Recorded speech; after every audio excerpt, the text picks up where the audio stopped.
ఎందుకు నేను పుచ్చుకుంటాను కదా, ధారపోసేయి నీ పాపం అంతా నాకు. అలాగే ధారపోసేస్తాను. ఓ బ్రాహ్మణుణ్ణి పిలిచి ఆయన చేయి చాపి ఈమె చేసిన సమస్త పాపములు నాకు ధారపోయించన్నాడు. ఆవిడ చేసిన సమస్త పాపరాశి భగవాన్ రమణులకు చెందుగాక అని ఆయన చేతిలో నీరు ధారపోసి సమంత్రకంగా పోసేసింది.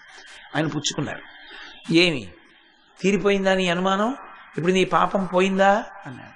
నా పాపం పోయింది కానీ మీకు ఇచ్చేసానే అని బాధ.